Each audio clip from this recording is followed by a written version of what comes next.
Let's get into it. It's crime o'clock, yeah, feel that sound. Typically unique when the truth comes out. Tick-tock, won't stop, let the facts talk. Pull up real close, yeah, it's crime o'clock. Clock, clock, yeah. Typically new, neon signs glow, brick wall behind me. Headlines loud, but they never define me. They rush the story, skip the proof. I slow it down, let it show the truth. Files on deck, read every line. Timestamps matter, so does time. If it don't fit, I don't force the frame. Ask one question, whole story change. No fear my voice, no need to shout. Paper speaks when you read it out. If the math's off, I'll circle twice. Truth ain't loud, but it ain't nice. Yeah. Read it again. It's crime o'clock, yeah. Feel that sound. Typically unique when the truth comes out. Tick tock, won't stop. Let the facts talk. Pull up real close, yeah. It's crime o'clock. It's crime o'clock. Read it again. They sell a narrative if I sell receipts. Courtroom quiet, but the pages speak. Word for word, no added spin. Let it stand, yeah. Let that sink in. Screenshot save, timeline's tight. Missing pieces keep me up at night. If they say elected, I say why. If they say case closed, I say try. No rush here, we do it right. Truth don't bend for the likes of hype. If you came for noise, you in the wrong spot. This is evidence, this is crime o'clock. Clock, clock, clock. Stay with me. This isn't background noise. This is pattern recognition. This is documents. This is crime o'clock. It's crime o'clock, yeah. Feel that sound. Typically unique when the truth comes out. Tick tock, won't stop. Let the facts talk. Say it with me now. Crime o'clock. It's crime o'clock. Typically unique. It's crime o'clock. Yeah. If you're here, you're early. If you're listening, you're paying attention. Show starts now.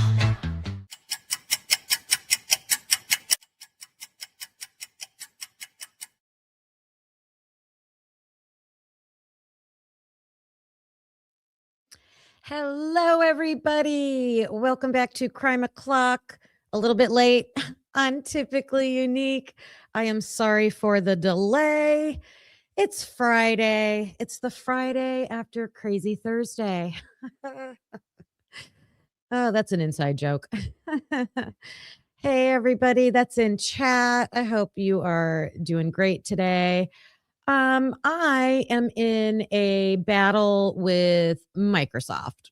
So I am a Google girly over here, and one of the apps that I use for editing is run through Microsoft. And oh my gosh, they are not playing well together. And in my opinion, Microsoft does not make it easy. It's not making it easy for me. So I made a video all by myself that I'm going to share with you today about Ryan Wedding. And I never had these issues before with making my videos and downloading them and having them right where I want them. And now all of a sudden it's different. So that delayed me a little bit. Honestly, wasn't my fault this time. So, I see lots of green in the chat. Membership green team peeps. Hello, Witchy Was. Hi, Karmic Retribution. Hi, Blue Devil. And my moderator, Christina. Who else is in here? I saw Tomboy Charm. Mike. Hello, hello. Hola. That is it Halls? Hello. Good to see you. Becca, Mittens for Kittens. Thanks for being patient with me, you guys. So I am going to get into it today with the story of Ryan Wedding and his is such an interesting story because he was just this average kid born in Canada, pretty well off family that owned ski resorts. So he got into skiing and snow sports, snowboarding, and really excelled at that. And you would think that would lead you down one sort of path in life, but things didn't go according to plan. And he got twisted up into on his own accord. I mean, these were all clearly very much choices it seems like he made. So I want to share it because it's a interesting story. It also connects back to the recent events with El Mencho. I did a video on him, a whole live on him. There's some overlapping information circumstances between the two. Number one being a huge crackdown on the drug running and the cartels their products coming out of Mexico. So they're definitely joined through that. El Mencho that episode was probably about a month ago, if that. I don't know. Ryan Wedding was just arrested this past January. And I've been looking for updates because he was supposed to have a hearing on Tuesday, but I couldn't find anything. Like it's federal court, so no cameras or anything in there, but usually you'll get like courtroom sketches, things like that, and I couldn't find anything that looked legit. So I haven't heard anything. I did see that it was expected to be delayed. So and then thinking about that, we've all discussed with the Idaho 4 case, if there isn't evidence in our opinions that it looks like the crime happened because of a random, crazy serial killer type person, I personally don't think the evidence shows that that's what happened. Then you start thinking about, well, what's another motive? Like what? And like I said before, the words targeted attack came from law enforcement. They didn't come from us.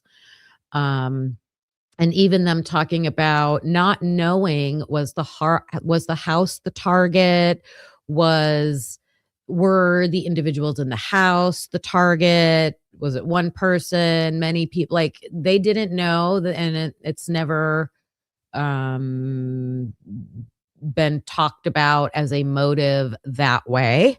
But when we look at the evidence and surrounding circumstantial evidence, just like the police did, their whole case, besides the DNA, it looks like circumstantial evidence. So, we talk about other potential motives, and I'm going to look at some connections here with this Ryan Wedding story and just kind of associate that back to colleges and universities overall. Okay. Just overall. So, and then I've been holding on to this for a few days, looking at that unknown male, especially DNA that's in the house. So I'm going to end with that, but we'll see how far we get today. Is he the smuggler? He's more than a smuggler, Karmic. He's more than a smuggler. Before we get into that, we're just going to start off with a little, social media, pop culture. Okay. So if you don't know, if I know a lot of you aren't on TikTok, I personally love TikTok just for not only for entertainment, but I get like current event updates on there. There's a lot of people on there that just report, news headlines, things like that in any subject that you could be interested in, but this is strictly fun, entertaining pop culture. And the national parks have started a parks war, like a battle. We'll call it a battle. Like there's, you know, how rappers battle with their songs. The fast food restaurants have done it with their like street signs. They'll like put messages back and forth to each other. So it's like that. And they are just so funny. So they're advertising their parks with like funny songs and sayings and stuff like that. So I just wanted to share. I was sending these to my daughter last night. She probably woke up this morning like, "What on earth are you? What are you sending me?" Oh, but I just find it so funny.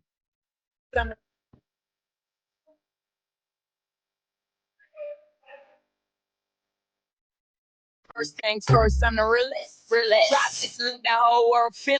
It says so this is Wales_org. So it's all these different, like it started with like the national parks doing this, and then it went like the Great Lakes has one, Yellowstone has one. This is Wales_org. I don't know. They're showing the mountains, how many peaks you have. Let them feel it. And I'm still in the murder business. I can hold you down. Like first things first, I'm the realest. All right, that's one. Will these Y go? me preguntó si tengo muchas novias. Muchas novias. Hoy tengo a una, mañana. Bounce when she walk, then bounce when she walk. I do have to pull up my individual ones. So let me do that. I thought it would just go from one to the next. Let's just, here's another one. I'll share this one. This is Cuyahoga Valley, Cleveland, you guys. Cleveland got in the chat. Go forget your safe word. I'll push it all limits. I'm a bad, bad boy. Go forget your safe word. I'll push it all limits. I'm a bad, bad boy. Go forget your safe word. I'll push it.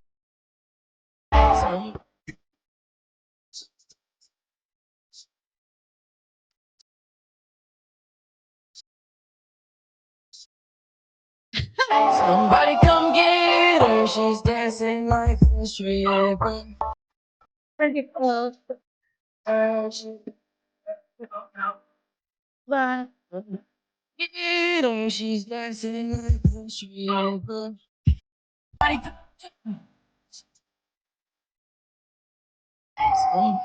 Get her. all right, sorry. Fell to the bottom of my page.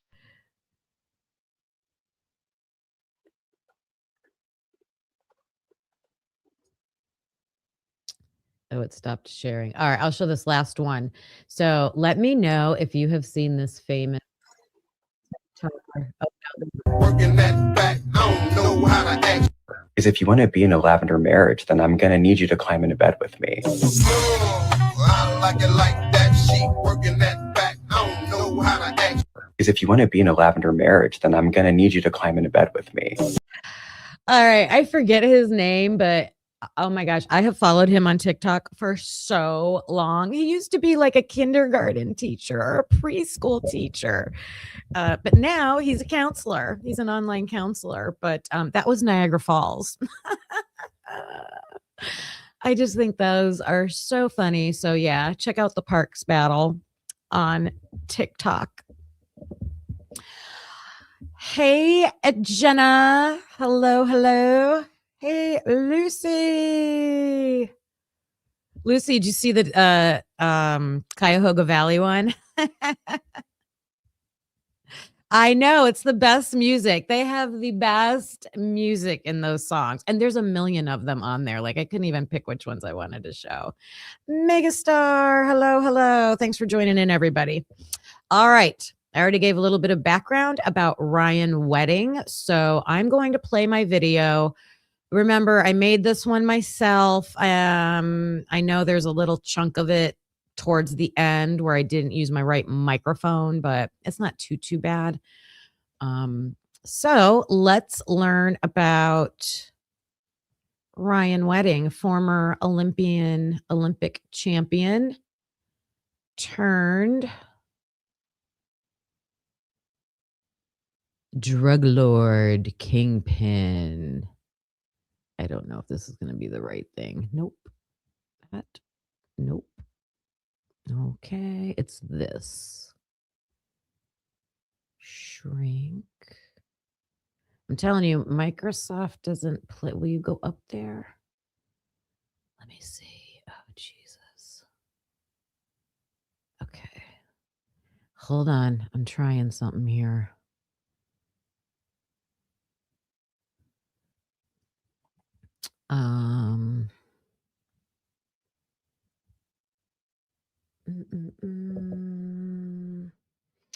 What if I do this? Remember, I got this in Microsoft because that's where I had to make it, but then I'm trying to play it in my Google Chrome tabs. And they're not playing nicely, but I'm trying something. So we'll have a quick. Oh, did it work? It worked. It worked. Okay, so anybody else having this problem in the future, refer back to this. I was able to open my video in the Microsoft program tab, like through the Edge search engine. And then I copied the link and I just pasted it into a Google Chrome tab and it worked. Because when you're in StreamYard, you got to share your tabs. So sorry, I might as well talk about it while you're having to sit here and wait for me.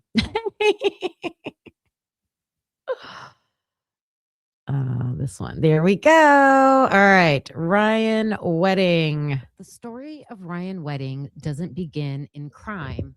It begins in the kind of environment that usually produces discipline, focus, and ambition. Growing up in Canada during the rise of snowboarding, Wedding came of age at a time when the sport was still carving out its legitimacy. It wasn't polished or corporate yet. It was raw, competitive, and built around risk-taking. For young athletes drawn to that world, success required not only technical skill, but a willingness to push boundaries. Wedding leaned into that culture, developing into a high-level competitor who ultimately climbed into the ranks of Canada's elite snowboarders. By the time he reached the early 2000s, that progression carried him all the way to the international stage. In 2002, he represented Canada at the Winter Olympics in Salt Lake City, competing in snowboard cross. Even without standing on the podium, simply qualifying for the Olympics placed him among the top athletes in the world. So he qualified to go to the Olympics, but then he did not make it past the first qualifying round. So for a moment, his trajectory aligned with everything you would expect from an Olympic competitor. Years of training, national representation, and the possibility, at least in theory, of building a future tied to sport, sponsorship, or coaching. But for many athletes, the Olympics is not a launching point, it is the peak.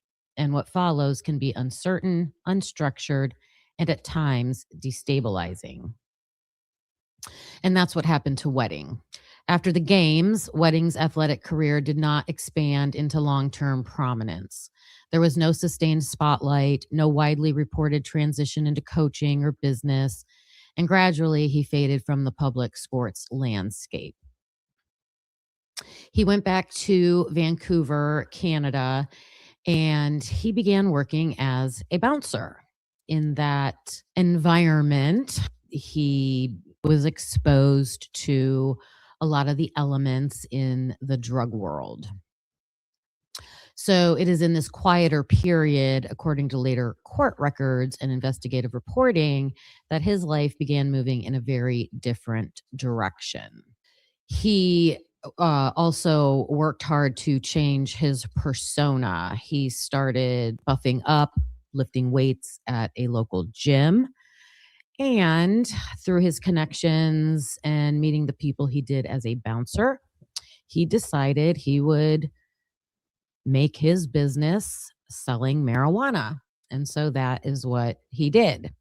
His life began moving in a very different direction.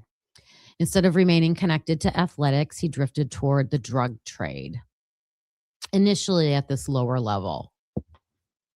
His early involvement appears to have centered around marijuana distribution, which, while illegal at the time, often serves as an entry point into broader trafficking networks.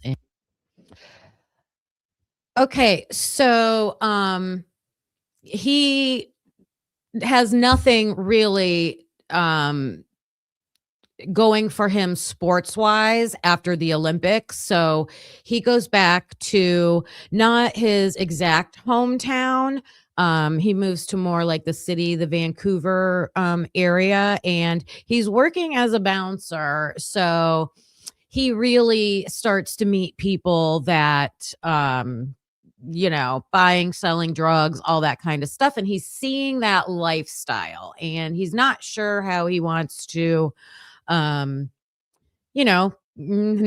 a job, make money. And I think he did dabble in real estate, if that information is out there. So, he was doing that a little bit, but then getting money from that, you get, what is it called? Not a bonus. You get a percentage of the sales and stuff. So that would give you like a chunk of money. So that's how he starts, basically only in marijuana. So he's in Canada and he's just growing marijuana and selling that. And that is what happened to Ryan Wedding. He eventually was busted selling marijuana in 2006. And it was one of the biggest marijuana drug busts in that area, with $10 million being seized, $10 million in marijuana being seized. And the reason he was found out is because his production was using so much electricity that it red flagged his business. And so the authorities looked into it. It's unclear exactly. Do you guys remember, like, that used to be such a big thing? Like, a lot of people, I don't know, maybe it was just like back in the 80s and 90s type of thing, but a lot of people grew their own plants like in their house. And I just remember just hearing it, and maybe there were lots of busts and stuff because their electricity that they use, because they're using those growing lamps. So people, you don't hear about that anymore. I don't know. They've moved on to other bigger things, but that getting busted that way through the electricity was really a thing. Yep. Exactly what happened, but there were actually no charges filed against him. It appears that an exact connection between him and the business or the facility could not actually be made. So his only consequences from that was just all the loss of money that he lost. So by 2007, he is completely broke, does not have that business anymore. And so he moved out to Los Angeles and decided he was going to up his game and try to make a big buy of cocaine. When he went to that deal to make the purchase, there was a bust and he was arrested and he spent 2 years in jail out in the Los Angeles area, waiting for his court date. When he had his court date, he gave the judge a big sob story about, him being a former Olympian, and this was, kind of like hitting rock bottom, and he was going to change his life around. And so he got a few years in prison instead of like, it should have been a minimum of 8 or something like that. So during his time in prison, he begins making connections to go even deeper connected into the drug world. So he now, So I'm going to show you guys a video a little bit later of this lady talking about Ryan Wedding. She is an investigative reporter from Mexico. Some of you might be familiar with her. Her name is Katarina Schultz. And I'm so glad I stumbled upon her because she's awesome. And she's been covering all this cartel everything having to do with these, how cartels work, the bus, like she's got a lot of it seems like really high level inside sources. But she said when any member at any level of the cartel, like Ryan's a nobody. He just got busted up in Canada for some marijuana, and now he got busted for a coke deal in California, and now he's got to go to prison. She called it drug running university, something like that. You don't go to prison, you go to drug running cartel connection university. And that's exactly what he did. Now comes out of prison around 2011 and has cartel connections. And he is now going to enter into the hardcore drug trafficking arena. Because Ryan Wedding had already established himself in the marijuana industry up in British Columbia, Canada, which was known for having a very good product and also having the connections to the cartel that he made while he was in prison, he was able to go to Mexico and become a part of the Sinaloa cartel down there because he was very intelligent. He had connections. He had also built connections with the Chinese, which is a market that was not as strong down there. So he brought a lot to the table and was able to join the Sinaloa cartel. He was actually in a faction of them. So, okay. So, how does this white dude, this Canadian white dude, get to go and eventually become like a major leader in a Mexican cartel in Mexico? You would think he would stand out like a sore thumb, but it's very key to understand that he had built these relationships in prison to get him like connected that way. And he wanted to be out of the United States, right? It hasn't gone well for him in Canada or the United States. He's gotten busted in Canada. He's gotten busted in California. So he's going to get out of Dodge, go hook up with people that have hooked him up with people in Mexico. And he's starting there from the ground up. And, there's like, a few, probably two major cartels in Mexico. The Sinaloa cartel is more over by like the Tijuana, like the lower part of California over there. And they like have branches off of them. So that's where he was. He was like in one of those branches and just, building his way up, and he's super smart and he brought a lot to the table with them. So, but he also still had to prove himself. So you're going to hear how he proves himself. He worked underneath them and became a kingpin in his own right, showing his intolerance for anyone who would cross him. He started ordering hits right away, rose through the ranks, and became the leader and the boss. He was getting his supply, mostly cocaine, but also arms and human trafficking.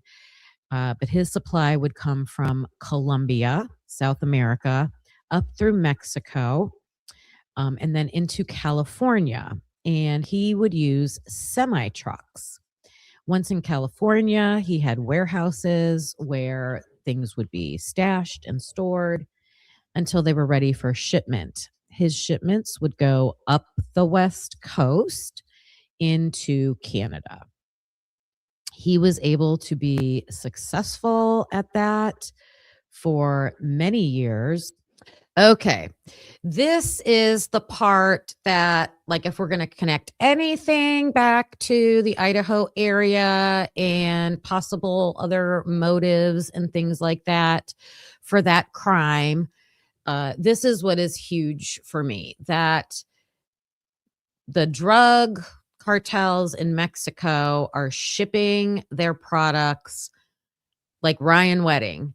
I mean, he was taking semi truckloads up to California. He had stash warehouses in California, and then send his trucks back up, through these western states. And I think you're crazy if you don't think that there's some drop-offs along the way, because the goal is to sell the product, right? So they're going to start distributing it. And many of you already know that up along Washington, Idaho, there's a major cross section to highways. I know one of them is Route 90, because that runs completely from the West Coast all the way to the East Coast. Like, you could just drive that stretch of highway and go from one ocean to the other. And I forget what the other one is. But that one probably runs north and south. Reading your comments. You're good, Meg. You're good. Okay. He married a Mexican woman, had a family, splurged on all of the toys and things that he loved. He had over 40 Ducatis motorcycles. He had Mercedes Benz. He had multiple houses that he would move from house to house, spend time in different houses. And he liked his fashion. He built a very big reputation of taking out anyone who crossed him. And a couple of his more famous hits were tracking down someone that had crossed him, and the person was in hiding until someone found him through a social media post. Ryan Wedding ordered the hit, and they tracked down the address of the person they were looking for. They went to the right house, but the wrong people lived there. They ended up accidentally killing a husband and wife. Their daughter was in the house, and she miraculously survived. They eventually tracked down that same person to a restaurant in Mexico. And this time they found him in public at a restaurant, and the hitman just pulled up on a motorcycle right in front of the restaurant window and shot through the glass and killed the person right then and there. So Ryan Wedding was making a name for himself and found himself on America's 10 most wanted list. Okay, so this is also important to me. And I saw your comment, Karmic. You're working on something connected. It's hard to make connections, I'm telling you, because this stuff it's on the down low, right? So yeah, it's FBI 10 most wanted list, guys. This guy was no joke. He was a big deal. Like, I know my audio might not have been that good, but it's a big accomplishment for him. It's hard to talk about being a drug lord and being a big accomplishment, but he got accepted into the Mexican culture and this culture down there because of his experience and connections and his brains. But then, he couldn't be a wimp. So as soon as he starts, working, doing this, drug running, he does not play. If anybody did anything and this is how he was able to do this for like over 10 years, I believe, successfully staying hidden, not getting caught, because he paid off. Oh my gosh, there's so many things to talk about. He paid off lawyers, like American attorneys. I'm sure, Mexico, a lot of their government officials are always paid off by the cartel. So that's a given. People in Canada, and that would give him information. So if someone got busted, let's just use that example, someone lower level, maybe they were one of the drug runners, like that type of level. If they got busted and there's an attorney, the attorney he paid off, and it's documented, that attorney is in trouble. That attorney got arrested too. And the attorney has access to all these records. The attorney would tell him, hey, this guy's about to narc on something. You better take him out. And he would. And so that's one thing, thinking about, is it, is there any law enforcement in the country that's on the take? Are there any lawyers in the country on the take? Does this stuff happen? Yes, it does. Not saying where or for sure, but there's proven, documented facts that this happens. So there was that part of it. And then just thinking about him not hesitating to send out a hit. He's not doing the hit. He's having somebody way down the line go to whoever is down the line that screwed up, and he's going to take them out because he is not going to get caught. He is not going to get caught. And so those two examples that I gave, I mean, he didn't give up on that one guy. They even murdered innocent people, and they still continued to go after the guy until they got him. Karmic is saying, I don't understand why it's so hard for many to understand. It's not wild or hard to do. Right? I know. I mean, there's bad people out there, right? And there are, people that are self-preservation, right? I'm going to take care of me first and to heck with everybody else. So, protect myself first. Oh, Beach Babe, look at you. I got to look over in my other tab to see what this little is. Oh, it's a cheerleader hopping up and down. That's awesome. I love that. Thank you so much. Let me get back over here. Thank you. Let's do a little quick thank you for you. Clock it. So I gotta say thank you. Clock it.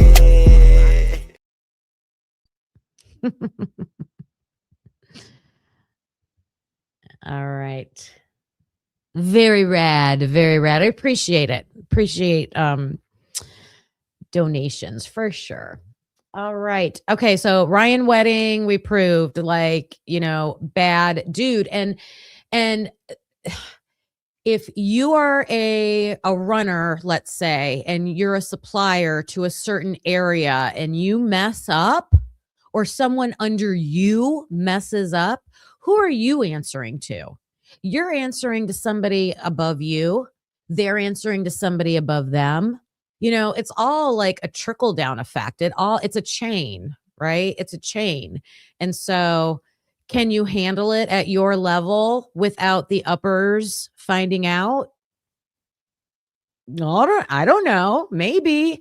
But if you're the lower guy and someone below you messes up, are you going to want this guy to find out? Heck no, because you know what he's going to do. He has proven He will take out anybody who rats on him, steals his money, anything like that. And that's what these guys do. So if you know that's who's leading your organization and somebody messes up down the line, you think they're going to do the same thing? It's something to think about. Something to think about. Before he got caught, he was known by the nicknames El Jefe, Giant, and Public Enemy. Also, before he was arrested, they were closing in on him and seized a $15 million Mercedes, $40 million in motorcycles, expensive artwork, and jewelry. The rumor is that something happened within the government where they put him in a position where they kind of put the squeeze on him. They must have had something of his that made him turn himself in. He did. He turned himself in. It's important to note that he was mostly a big target for the United States, not so much Mexico. He was responsible for bringing in 60 metric tons worth of cocaine every year into the United States. And that would be the equivalent of 40 cars, the weight of 40 cars. So what did I just say? How many metric? 60 metric tons, 60 tons, I think is what it said, is how much he would bring into the United States every year. Now, ultimately going to Canada, but dropping it off along the way. And the reason a lot of it went to Canada, well, I can't say if it's a lot of it. I don't know. I don't know what went where, but I do know that the Canadian price was more, I guess, for them. So, yeah.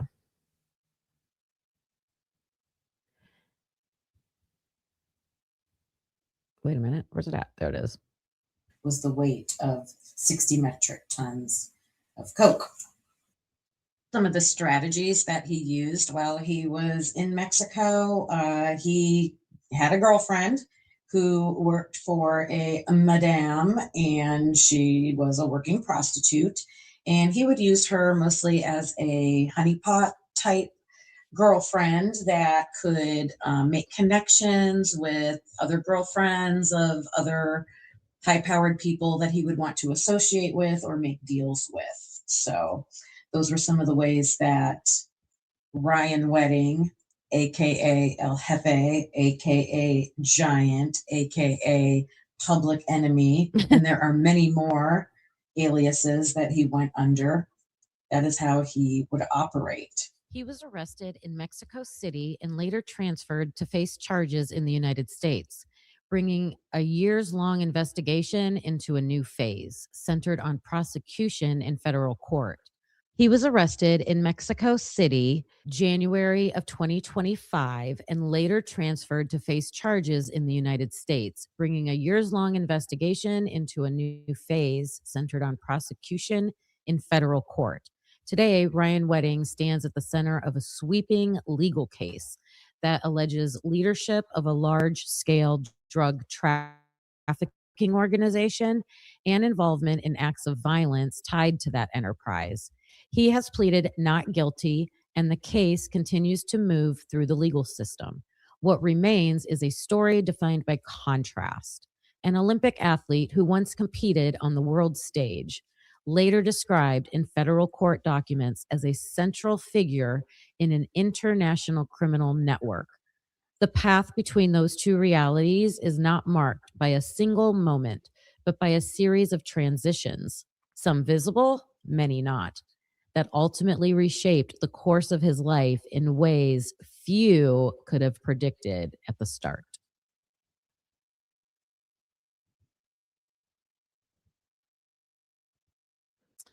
Okay.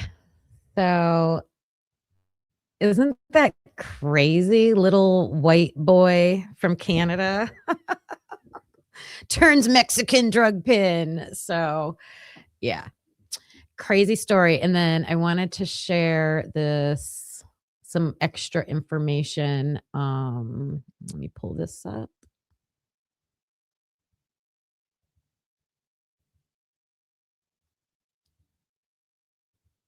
This is 5 key takeaways.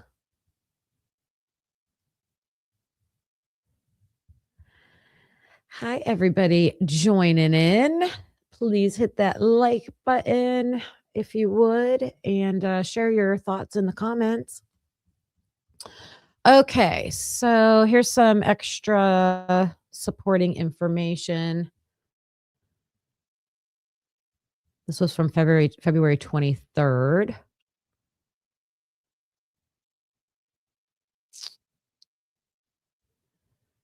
Okay, so the FBI has an inside confidential informant, and I'm also going to share a couple things about, because that's tied to this also. So you have this drug running operation. You have these hits happening if anybody messes up. So if you're the one that messes up, this guy could possibly be coming after you.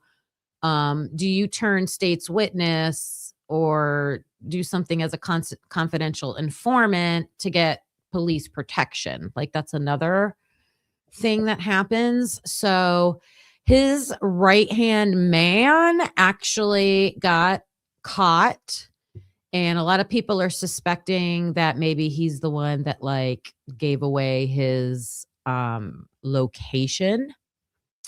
So let me see. I got to get this right. Authorities claim Wedding ordered the killing of the FBI's inside man. Oh no, this was before his right-hand man. I'll get to his name in a minute. There was another guy. So the FBI had this guy who was giving them information, but he was out and about. And this is the guy that Wedding like got tipped off, I think, by the lawyer.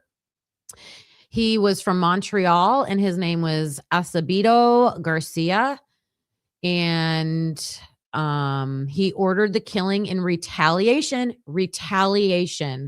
That's the word, retaliation, for helping investigators dismantle his drug trafficking organization. So there are court filings now about this because he's arrested. With specific details.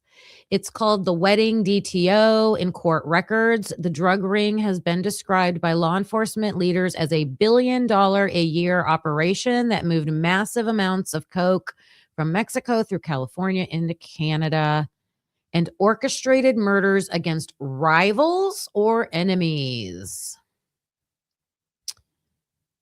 Okay, so a confidential witness. The Americans have a new inside man. So although court filings do not explicitly name the new cooperating witness, the description of the witness's background and role points to someone very close to Wedding. The new, it's a CW, so it's a confidential witness, agreed to work with the FBI in February 2025 in hopes of receiving. So this is after Wedding is arrested. So you know how the first one to flip gets the deal, right?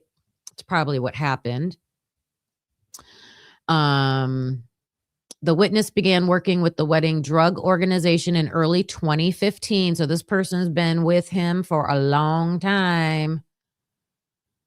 So this is someone from Canada. Let's see.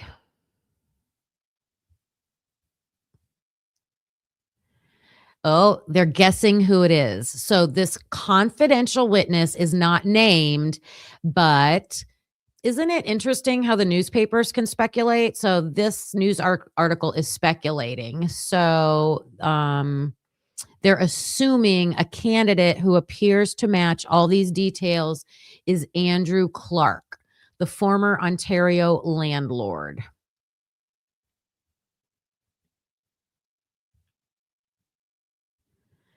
Yep.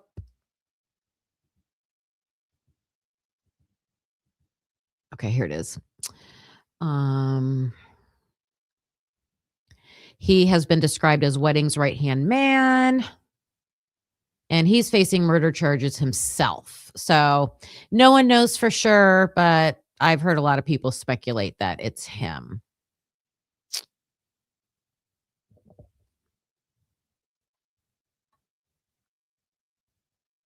So one of his hits was in Niagara Falls. So you see, I mean, I guess this is my point, is that these big kingpins, they obviously do have a handle on what is going on all over their organization, because he's in Mexico, and whoever's doing stuff in Canada, in my opinion, seems like they might be down the line a little bit, but he's still finding out what's going there, and he's going after people who are there.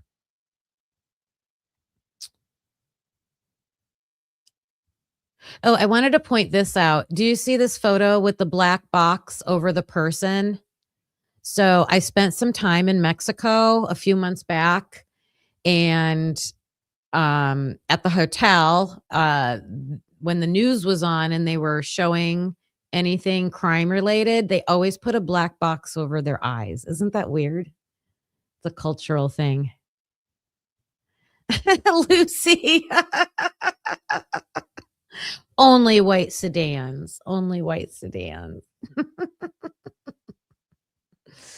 Oh, that's funny.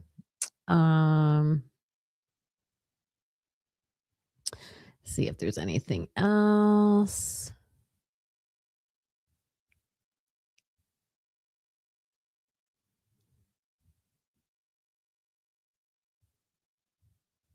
I don't think so. It does mention the lawyer, though. Where's the lawyer's name? I just think that is,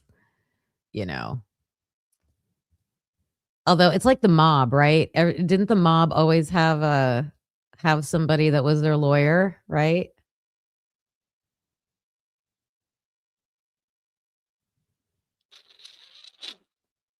I don't see it. I don't see it exactly, but okay. All right, let me take that down. I want to show you this little clip from that reporter I was telling you about. Where's it at? Not that one. This one. I think it's this one. Anybody familiar with her? Her name's Katarina Schultz, and her channel is called Ironclad. Ironclad, and then the guy that she's talking to, he is Julian Dory. Oh gosh, I wrote these times down. Let me back up and look at these times so we don't get stuck.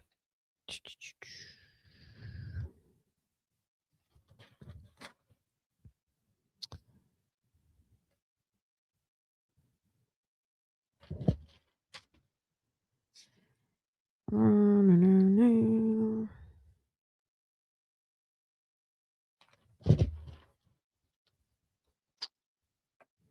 been wanting to do this for a long time, and I kept pushing it back because I was making that video. I'll just see if it stands out in my memory.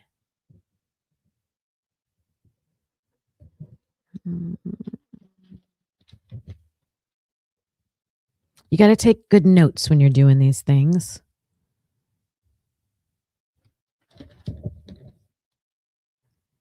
And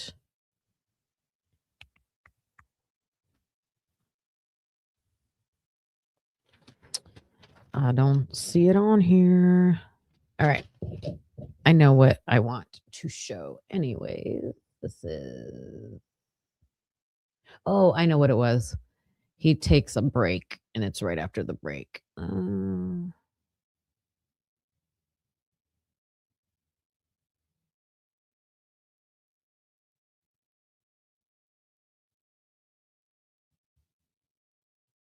Nope.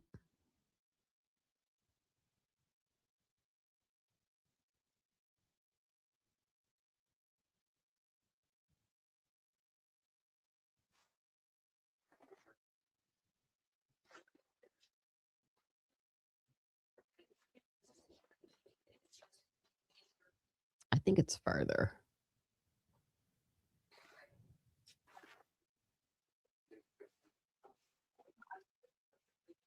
Oh, here we go. There's timestamps. I got it. I got it.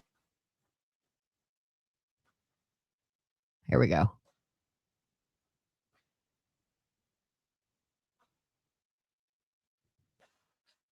He covers a lot of different things. But he's in not an crime. idiot. But Jeff knows his way around a lot of shit, man.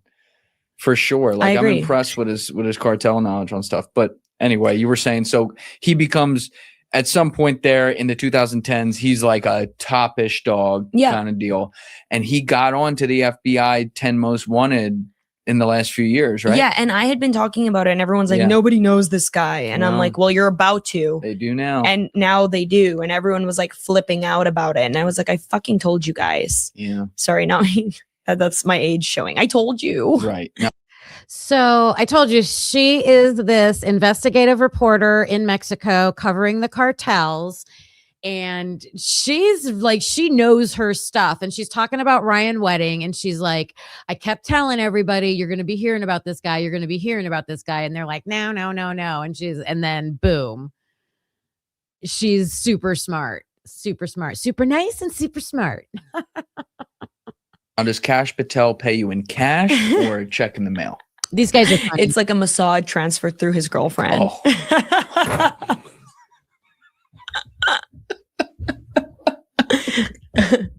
What is that? Why was that like the worst thing I've No, said? it's funny. We might get sued now. It's a joke. Oh, because people. she does sue people It's a for joke. that. It's a joke. She would never be involved in such endeavors. But she is.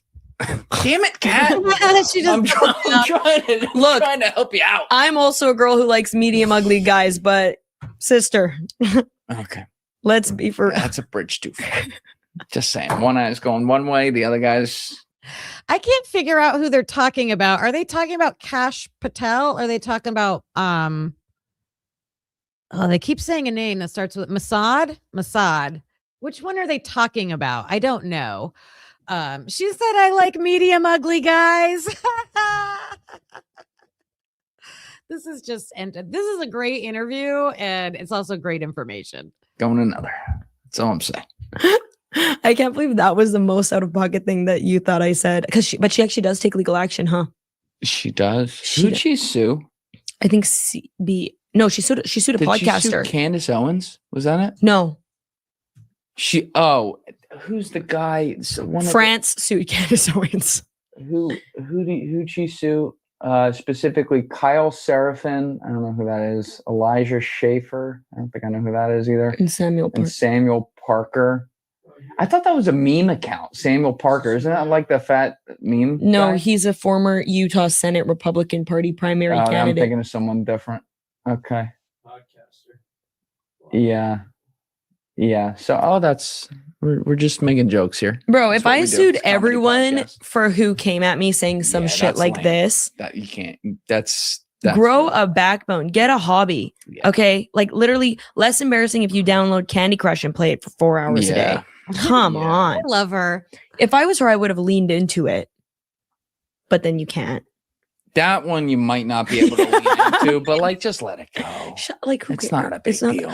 It's so much. But you're not marrying the guy for love. And also, like, oh my God, see, you're on the same page with me. I mean, Come on. look at him. And like, listen to him. Ah. Fuck, bro. Videos of him with the hockey team. Dude, him doing that presser after Ryan Wedding being like, yeah, we got him. And you can't even hear him because he decided to do it on tarmac. I'm like, just shut up. Oh my God. Find that clip. And the way he tried to make it seem like he caught him red-handed. He's got to be in front of every camera anytime they do something. Bro, It's about him. Everyone in the FBI must have been like, shut Yeah. up. Yeah. And like the FBI was so broken, to be very clear, when he got in there. There were so many problems in there. It's not to say every agent's bad or anything, but there were so many rogue cells in there. But fuck, with him running it, I get it. If there's people who have been there a long time, even if I don't fucking like them, who are like, come on, man. Like, it's just He's we're insufferable. watching incompetency in public at every turn. So with this one, like you said, he comes out Wasn't he like on the plane with him or something, like coming down with him? They literally rode the plane back together. And I can almost guarantee you he was like, bro, like, I know you're a criminal, but like, mad respects, bro. Bro, like that fucking Daytona. Oh my God. My authorized dealer just like put me on a wait list. Can we get a selfie? 100% he did. 100%. Oh my God. You think he didn't take a fucking selfie with Wedding? Oh, I'll see you in Valhalla, brother. Oh Bro. my God. Oh, that's so good. Bro, your fucking I'm gonna Moncler miss jacket. him when he. All right, I gotta know who is she talking? Who is she talking about? I don't really want to say the name, but I just want to know. I want to know who she's talking about. All right, I'm gonna come back to this one. I want to know if I think I found it. Let me see. Let me see. It had to have gone here. Oh, do I have to refresh? Let me refresh.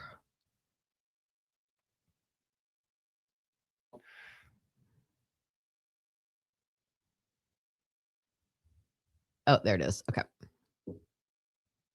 Tell you how bad of a guy Ryan Wedding is. He went from an Olympic snowboarder to the largest narco trafficker in modern times. He is the modern day El Chapo. He is the modern day Pablo Escobar. And he thought he could evade justice. But these brave men and women put together a prosecution package, put together an investigative package, put together an operation strategy. And here we are today, bringing him to justice for trafficking hundreds of kilos of cocaine and also for the murder of innocent civilians. This individual and his organization and the Sinaloa cartel. I mean, they're not talking about him, are they? His eyes don't go two different ways.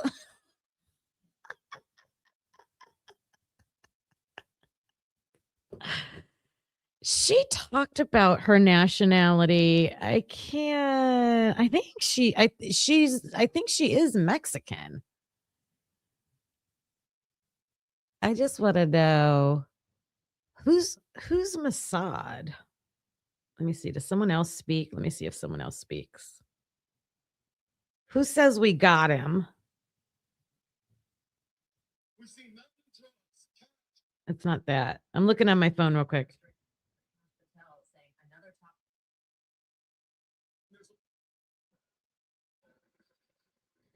All right. I don't think that's it.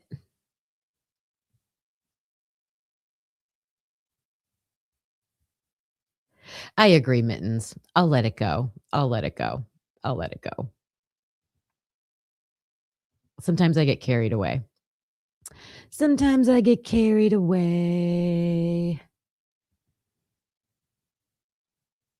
All right, let's go back to her interview. So many rogue cells in there, but like, you know, fuck, with him running it, I get it. If there's people who've been there a long time, even if I don't fucking like them, who are like, come on, man. Like, it's just, he's we're insufferable. watching incompetency in public at every turn. So with this one, like you said, he comes out. Wasn't he like on the plane with him or something, like coming down with him? They literally rode the plane back together. And I can almost guarantee you he was like, bro, like, I know you're a criminal, but like, mad respects, bro. Bro, like that fucking Daytona. Oh my God.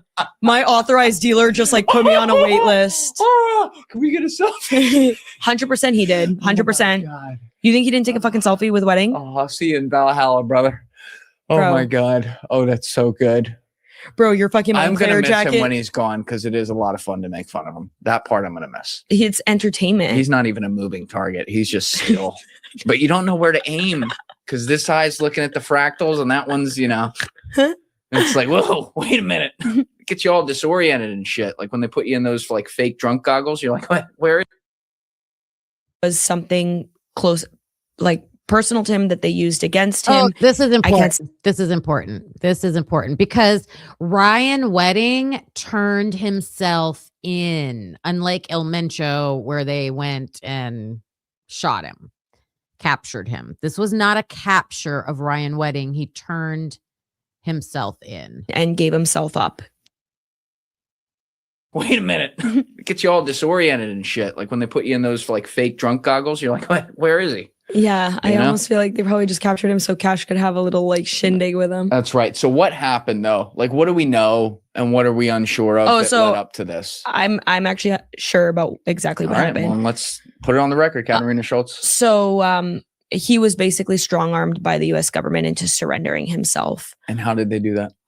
There was something close, like personal to him that they used against him. I can't say it. And he said, okay, and gave himself up. Did he have any kind of agreement with them for certain punishments that would be off I the don't table? know, but I'm under the impression that yes. Okay. That is so interesting. She said they had something of his that was so valuable. Now, the only thing they told us that before this happened, they confiscated his 40, I think it was up to 60. He had 60 Ducatis. Those are those like super fast racing. And he did use some of them for professional racing. So they had that collection. They had his Mercedes that I showed the photo of. They had his art collection. Like he liked really nice things. He had an art collection. They had his jewelry. So do you think it was a like physical item that they had that would make him turn himself in? Or do you think it was a person? I'm thinking it was a person. Like his wife and kids probably would have been in Mexico with him. So it's probably not them, but I'm like, is it his parents? Is it a relative? Is it, what? Is it the best friend or the right-hand man? Like, I don't know. But somehow they put whatever it was enough. And I just think that's huge. Like he's been in Mexico hiding and getting away with it for over 10 years. And he just turned himself in over it. It's almost like, to me, it's like the extreme of like, we have your kid and you need to turn yourself in or something. I'm not saying that's what it is, but it would to me, it would have to be that bad. So maybe he's like, all right, I can do 20 years. I'll tell you what you want. Yeah. Okay. And so some people were saying like, oh, the Chapitos betrayed him, gave him up. That did not happen. People were saying, oh no, he didn't surrender himself. They actually. Oh, that's a word I wanted to talk about. The Chapitos. Skull, let me know if I'm right. From my understanding, the Chapitos are the ones who do the hits. They're the ones who do the hits.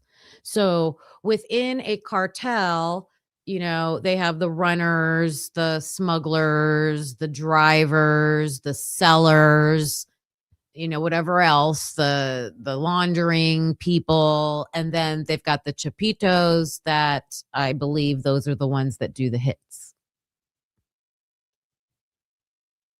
Went in and grabbed him, but no, it was, he did surrender.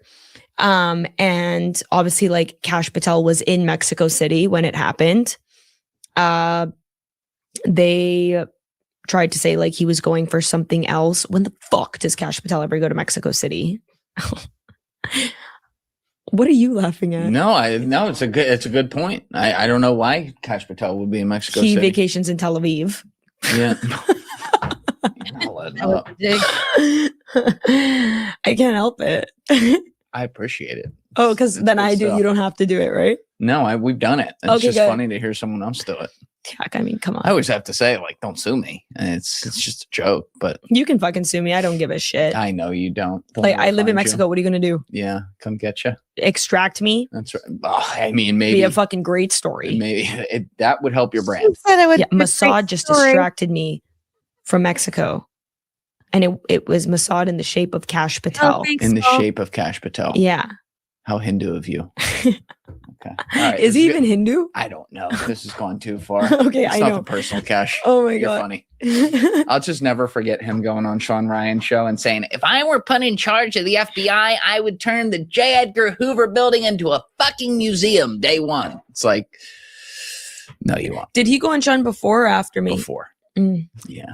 Yeah, he went on before he got into the administration and Because everything. when I went on Sean, he makes you sign a wall, and if I had seen Cash's name, I just would have put in brackets like Mossad lover. Brought the spunk today. I appreciate it.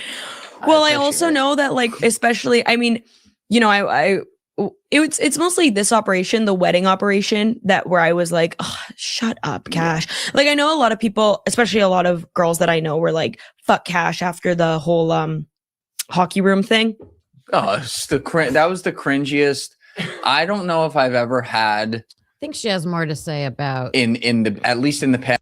Ryan Wedding. Sorry. Yeah, sorry, I can't. I understand. Okay, this is it. This was really interesting. Okay. Playing with Cash and that FBI. I thought they were gonna kill him. Yeah. I didn't think that they were gonna arrest him. So she thought they were gonna kill Ryan Wedding like they did with El Mencho. I thought they were gonna kill him. And I actually have reason to believe that Yeah, was. but if he shows up to surrender outside of a police station, they can't just blow him away. No, they weren't going to do it like that. If he surrendered, they were going to get him. But I thought that they were going to just throw him out of the plane on the way to America. No, I thought that maybe, you know, hypothetically, he would be maybe. No, you know what? I'm not going to say it. Okay. You'll blue balls us. That's all right. Yeah, sorry, I can't. I understand. Especially because with the wedding stuff, I've had so many like sources that I've been talking to that are just like super close to it. Right. That I just don't want to lose any of that. Where is he right now? In California. Do we have like a upcoming court date where we're gonna? Should be. Yeah, let's pull that up. Yeah. And it's federal court, right? Uh-huh. So there's no cameras in there? No. I fucking hate that. Me too. They gotta change that. Me too. That's court in Canada too. So he had like his pre-trial, you know, his indictment, whatever stuff, like in February, I think, end of January, February, and then he was supposed to have a hearing this past Tuesday. I don't know if it happened. Let's see. International criminal drug conspiracy and the trial started. That's a speedy trial, baby. That took the words out of my mouth, Steve. Very constitutional. Nothing's happening there. That's weird. Let's hear that part. This is Katarina Schultz, and her channel is called Ironclad. International criminal drug conspiracy.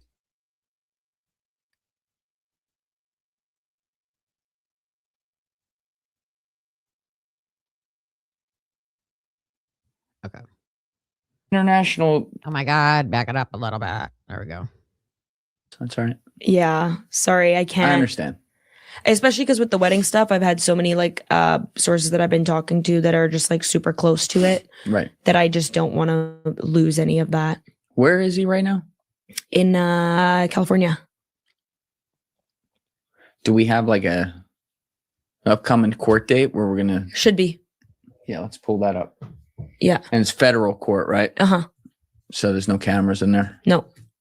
I fucking hate that. Me too. They gotta change that. It's crazy. That's court in Canada too. He first appeared in the United States federal court on Monday, January 26, 2026, and pleaded not guilty to the charges against him. March Letting him appear 24th. in court again on February 11th, and his trial is scheduled. Whoa, that's a fast trial. Trial's beginning March 24th? Yeah. They just arrested him.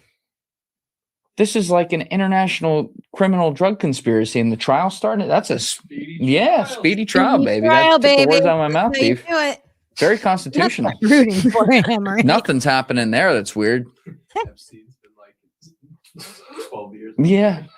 Yeah, and also like Diddy got all kinds of shit because he was moving up his trial and pushing it for it to happen early, and it happened 10 months after he was arrested, and that Yeah. was all here. This was right away. That I'm wondering if that's like, I read an article where they said that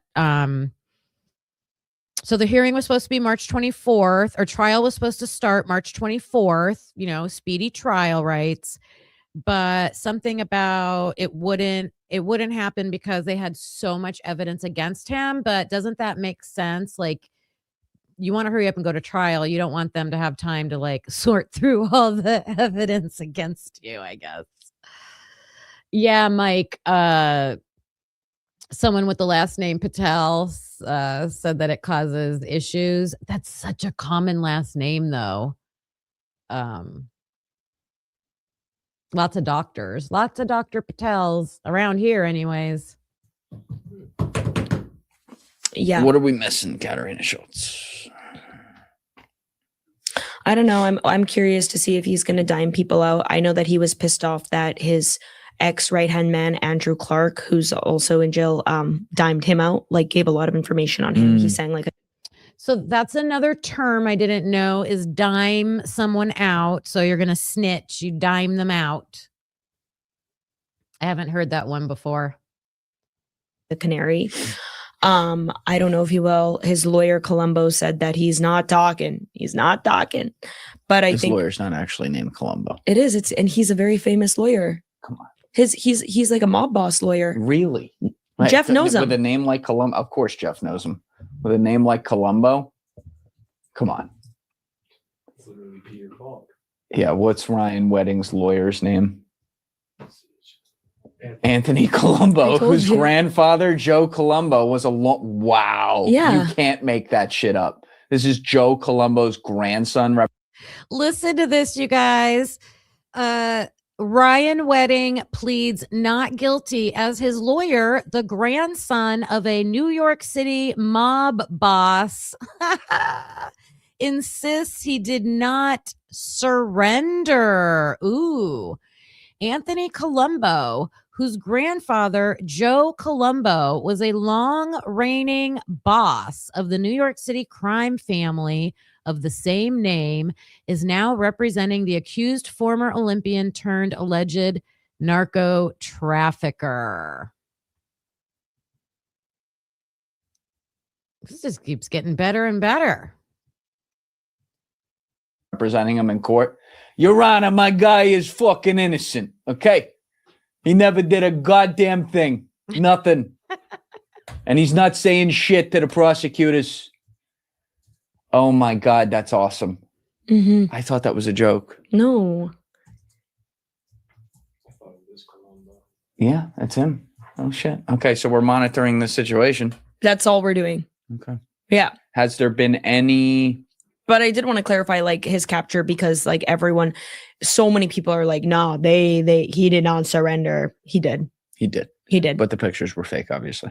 Yeah, that Instagram's so fake. What has been on the ground with his business operations? Have we seen any reverberations from that? I don't know, but a lot of people around him have been caught, right? He had this lawyer in Canada who was basically sending him voice recordings of meetings with his adversaries this Canadian lawyer was advising Ryan Wedding on who to take out. And he's been arrested. He was extradited to the US, actually. Can we pull that up? The lawyer was fucking diming out people to get hit. He was recording, meeting with Ryan's adversaries, and then sending Ryan the recordings, be like, yeah, you got to kill this guy. Yo, that's a Canadian. Can you believe that, you guys? The lawyer was recording. I mean, I told you that he was like giving him information, but he was recording all these meetings with his adversaries and then saying, yeah, here's the people you need to take out. I mean, I'm just highlighting the corruption, right? Just the corruption.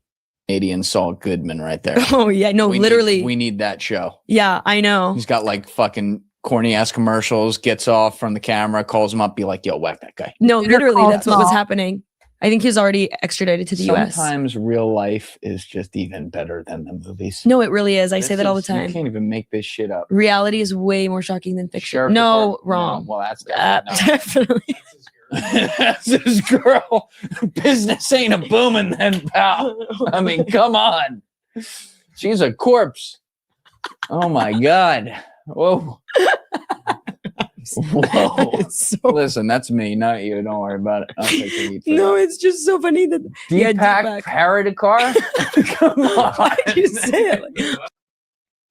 Username used to be cocaine_lawyer. Cocaine lawyer. I'm telling you, Instagram is just not good for some people. Dude, okay. I know.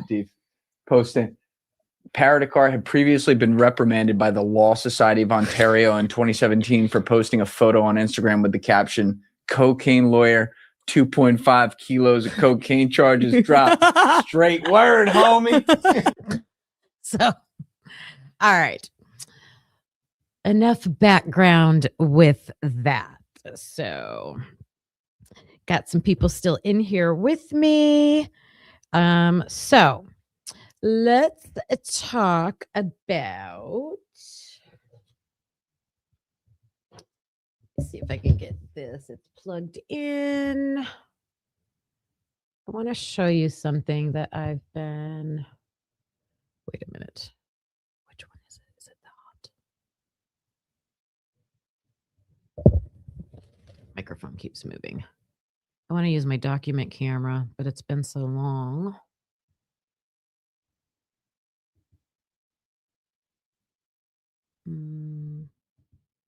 Oh, maybe if I do this. Let's do this. There it is. I don't want that.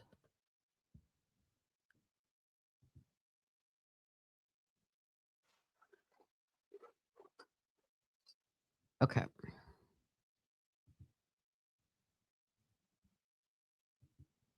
I'm trying to find it. Or I can just tell you in the meantime.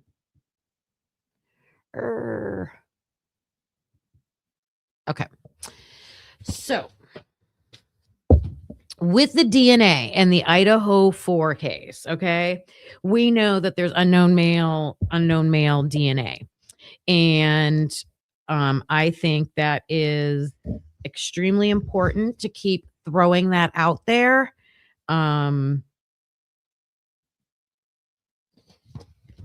About that, because like I was watching some of Glitch DNA's videos this morning, and she makes so many good points about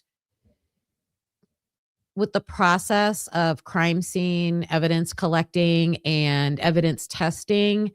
It has to do with selections, the people in charge. It's a human decision. They are choosing what to test, how to test it, how far with the like DNA process are they going to take an item, things like that. And she also made a lot of good points about what is crime scene evidence and what is not, right? Carlos and I even debated that on our show at one time, because I kept saying they should test everything, and other countries do test everything. So it's not out of the ordinary. It's just not a practice in the United States. So, like Carlos and I were, arguing, because he's like, of course you would test what's on the knife sheath. And they did with 1.1, which was, they have this invisible trace DNA that they were able to develop they said a robust profile. But if you watch Audrey Glitch DNA Labs videos, she walks through the process that they describe in their own lab reports and how it might not be as robust as they are claiming. Then you have, and then if you watched one of Pav's recent videos, sorry, Lucy, he brought up the point that, that octillion number that we kept hearing. And I love the way he described this, because let me see if I can pull up this image, because they said, the likelihood that it would be Brian Koberger was like 1 in, the octillion number. But wait, what is this doing? What if, or they should have, I can't talk and do this at the same time. I'm sorry. They shouldn't have compared it to the whole population, because they took that DNA sample and put it into a tree. So they were only comparing it to that populate. Like, right? Didn't they have a more of a limited population? I don't know. I can't explain it the right way, but it sounds logical to me. So the point being, they kind of exaggerated the likelihood that it was a match. Those are just speculations. All right. So we know male B, unknown male B, is in blood. Well, let's go back to the sheath first because they got the invisible trace touch DNA on the strap. And then 1.3 was these aren't the important things, but on another part of the strap is low level. 1.3 low level. But they do know that 1.3 it's a mixture and has male. All right, so those are hanging out there. But the big ones are unknown male B, unknown male C, and unknown male D. But when I was going through all the court documents, nobody mentions unknown male C. They talk about unknown male B, the blood on the handrail, and they talk about unknown male D, which is the blood on the glove that was found outside.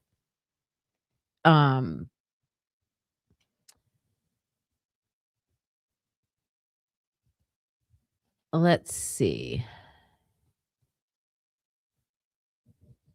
Hold on one second. Hi, Jessie Lynn. Good to see you.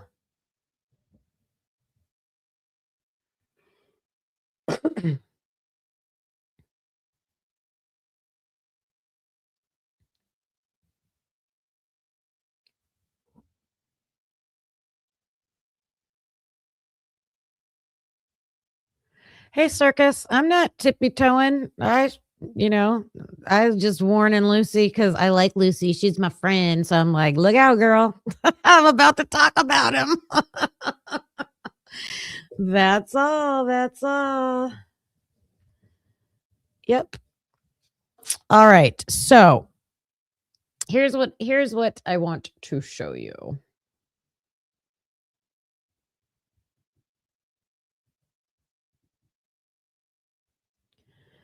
Wait, I'm in the wrong spot. Where am I at? Oh, that's what I did. Okay.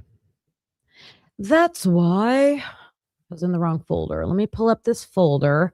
We're going to look at the photos of where male C, unknown male C, listed in the documents is.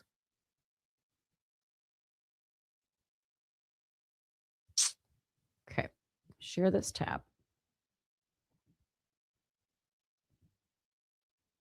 Okay. Over here on the right, you can see the empty parking lot, I should say, where the 1122 oh no, it's in the middle. Sorry, it's in the middle. 1122 King Road should have been, and then over to the left where I have the location yellow marker is 1127 King Road, and that is Jack D's house. And when I was reading, I'm going to give you the report numbers. All right. Not that one. We're going to start with.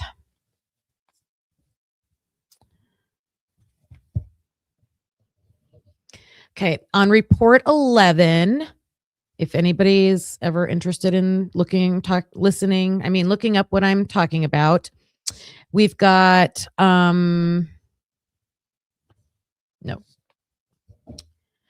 Report 13, sorry. Report 13.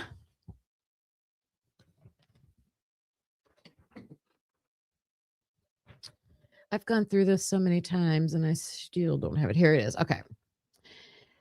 The DNA profiles obtained from items 37.1 and 37.2 were determined to be from the same unknown male C. All right. It's stated in this report. Okay.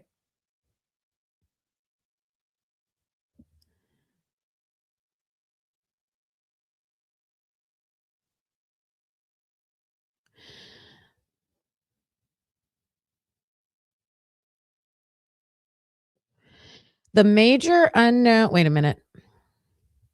The unknown male C DNA profile obtained from item 37.1 and the partial unknown male D DNA profile obtained from 40.1. So D, B, C, and D are not eligible for entry into the combined DNA index system. So those, that was their reason for like, well, we couldn't we couldn't do that test. We can't put it into CODIS to try to identify them.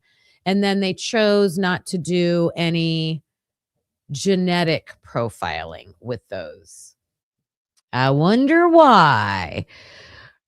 Yeah. So there isn't any further information about that really. What I've been doing is just like trying to find any time that these unknown DNAs are mentioned in court documents and reports. I'm trying to gather everything that we can figure out about it. The reason I keep focusing on male C is because I keep opening the wrong thing. I'm gonna go here. Okay. All right. So I'm showing you the map of 1127. Now let's do this. Wait a minute.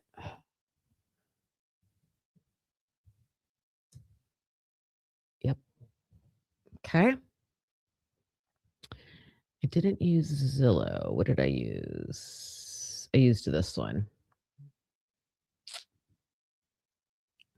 Okay, so here's a close-up of the house, and I'm sure we're all familiar with this, but I just wanted to show you. Oh my God, I have so many tabs open. I'm done with that one.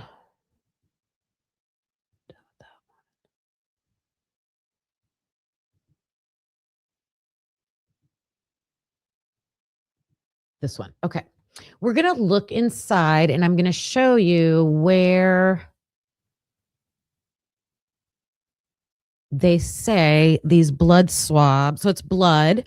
37.1 and 37.2 are blood taken from this house. And I keep asking over and over and over again. It's probably my third episode that I've done on this.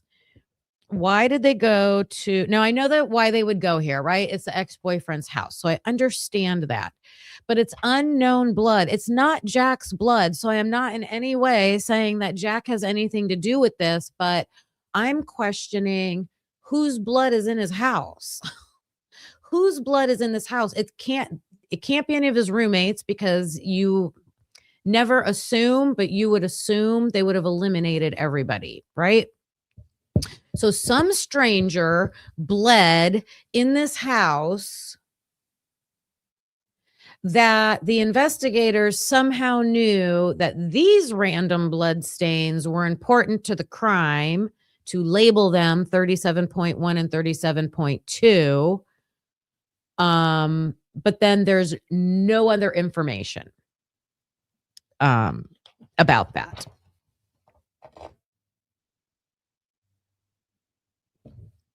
So it's in reports 13 where you can find this. And then where's the other one?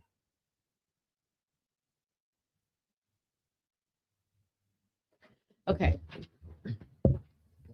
This is report 9.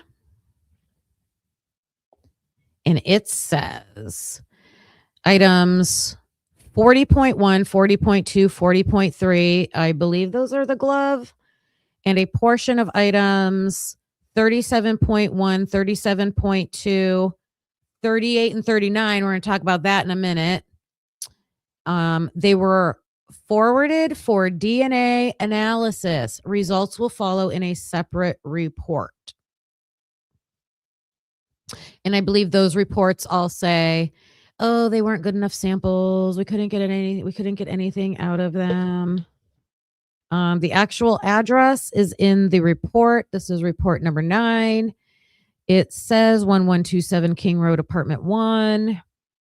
And it says 2 swabs from the entry hallway wall and the kitchen wall.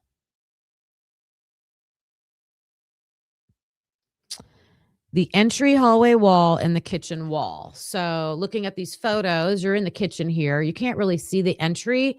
So if you were looking like at this photo on the right, looking at this photo there, I clicked on it so you can just see it. Maybe this is taken from the entryway. I'm not sure, but I wanted to show you.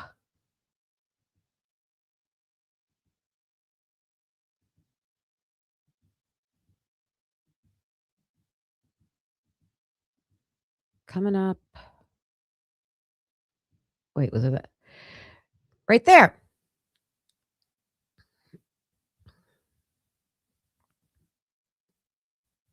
I'm going to read your comments while you look at that photo and see what you see. I know, Lucy. I'm just doing this to keep it out there, right?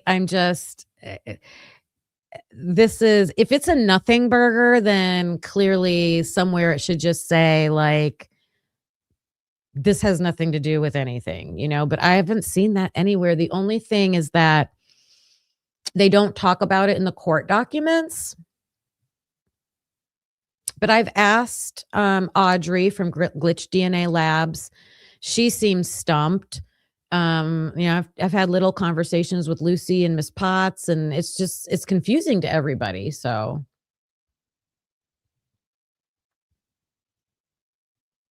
but if you see out the window there, just interesting. Especially like if you're talking about, can I make this bigger? I don't think so. But you can clearly see, like, I was shocked by what a clear view this window has over to 1122. Like, look at that. Like, you can see the whole house, and I'm assuming this is a bedroom. I don't know that for sure, but interesting. Like, if that window is open, I mean, it was cold that night, but even if the window's closed, like, if there's big party noises, if there's dog barking, like, maybe you'd be able to hear that, right? I was surprised by this view, and I think that's important.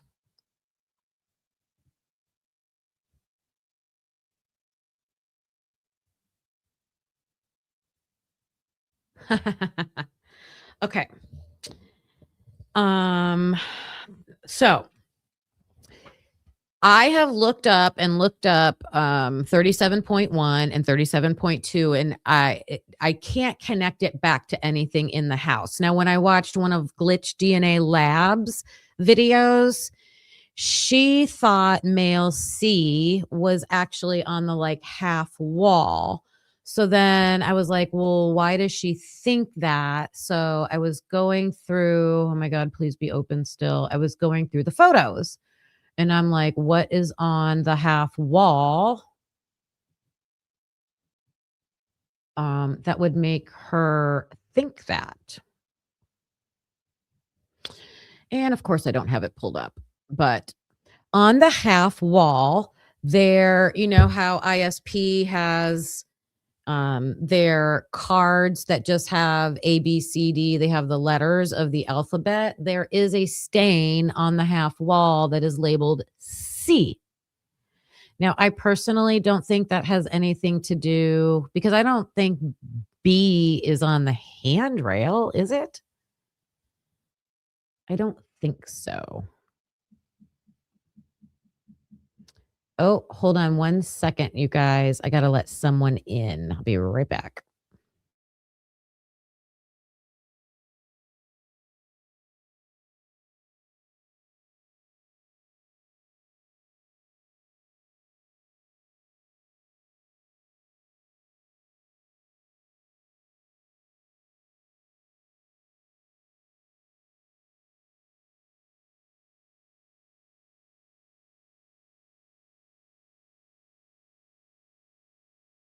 All right.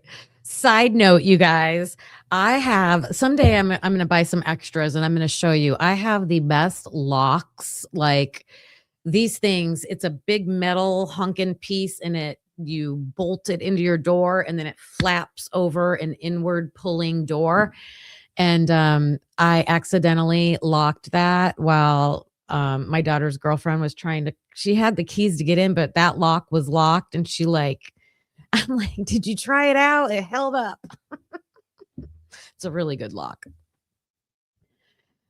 Okay. So I was talking about the half wall. Oh, and I wanted to pull up a picture. Sorry.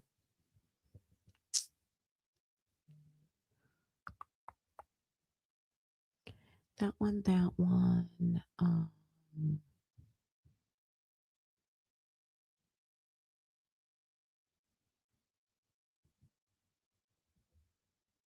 There it is. Okay.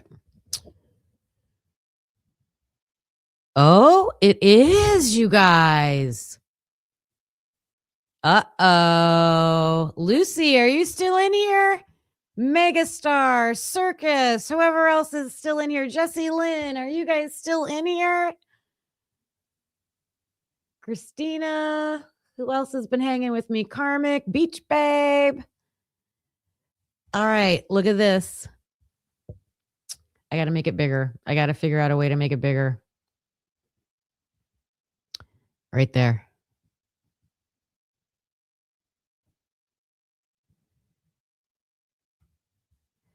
Look at. Oh, but see, that's D. Is this just. Oh my God. Oh my God. I'm so confused. So unknown male B is under the hand railing. Like that's what it says. And this is labeled B.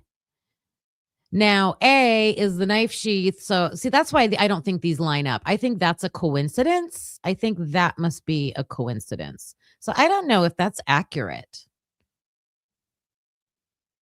I'm not sure because we know, see, this is D on the half wall banister, and that's Ethan. And unknown male D is on the glove. So there's nothing in here that shows male C. Okay. But do you think 37.1 and 37.2 would be related to just item number 37? Would it come from number 37? Right, Lucy. I was just looking to see because that's a coincidence. Don't you think that's a coincidence that B, unknown male B and B are both in the same spot? There's so many labeling systems. Like I can't even tell you. I've got this document right here. This is the incident table and wait a minute, that's not the one. Sorry, it's this next page. I've got it's pieces of evidence anyways, all the item numbers. So there's item numbers from MPD, okay? So I've got item numbers listed from MPD, all right? And they are like in the hundreds. Like they go up to 900 and oh, they do start with number 1. Let me see what item. I did highlight these.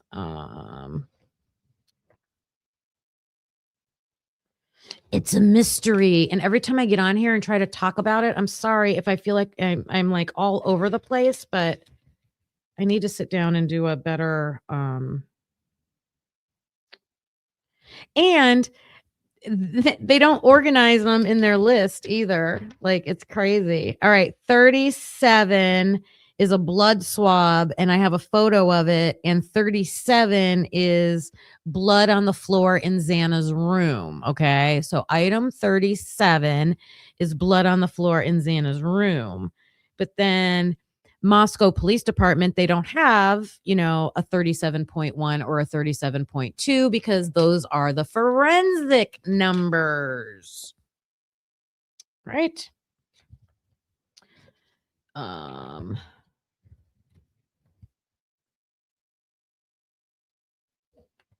And here's another reason why. Let me take this down. Why I am still bringing this up, because from what this is all from what I understand. So anybody can tell me, like, just show me and prove to me I'm wrong, and I'll be like, oh, okay, sorry. Item 38 and 39 were just blood swabs, and they were swabs from Jack Showalter. Either his apartment, I think in his apartment, and they matched him. So they did not call the swabs from Jack Showalter's apartment unknown male F. They didn't do that. They just said 38 and 39 are blood swabs, and here's the person we identified them with. And that's it. And that's it. But what's interesting is there's an item 38 on the half wall.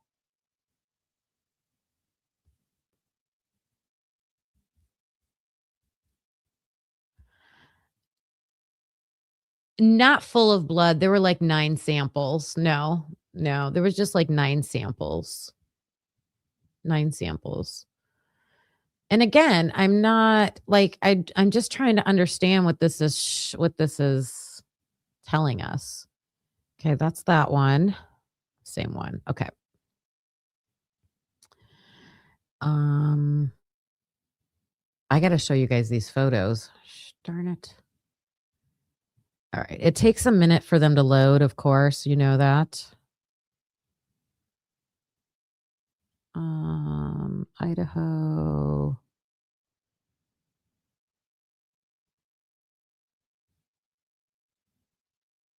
I think it's this one. Yep. Okay. Oh, geez. Was it?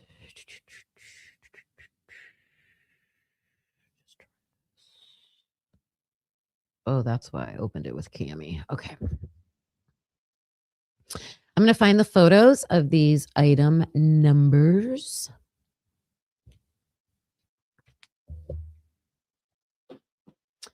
And also, so then I have this other packet of information that is the Idaho State Police Forensic Services numbers, and they are numbered by their the tags you see in the photos. And 37 is the same as in the forensic report. Blood swabs from the entry hallway and the kitchen wall in 1127. 38 and 39 are just blood swabs. And those are the ones that I believe said they were Jack Showalter's when we got those unredacted documents. In this report, however, I do not see the alphabet labels. Lucy, where does anybody, I'm sorry, I know people does anybody know where I can get the lettering from those cards? Like, I looked at the end of the Idaho State Police reports to see if it was attached to that, but I didn't see it. What are we doing here? Open.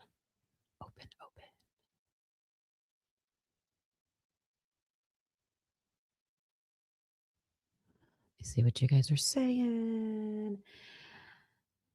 CAO Kane, hello. Yeah, Tomboy, you know how in the house they'll have a card that has A, item B, item C. They've got letters on them. I'm pulling up photos now so I can tell you what I'm talking about.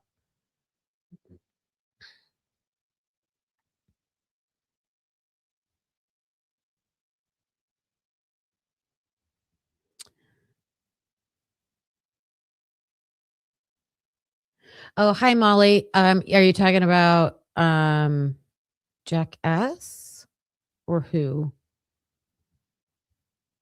Showalters was mostly in the bathroom, I believe. Oh, I know that. I know just because they collected it doesn't mean it was tested. I know. I know. All right, let me see if these photos loaded. Please be the right ones.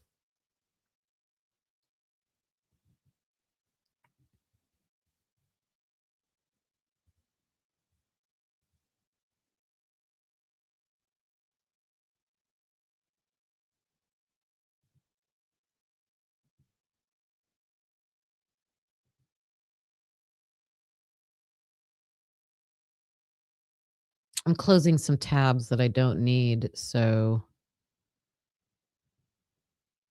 maybe some things will open up. Oh my God, this is so frustrating. Just open. Open.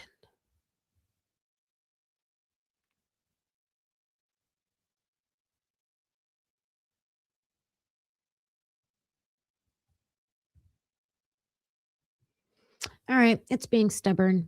It's being stubborn. Yeah. But I guess what I'm saying is it has never and still doesn't make sense to me why you would identify some blood samples in another place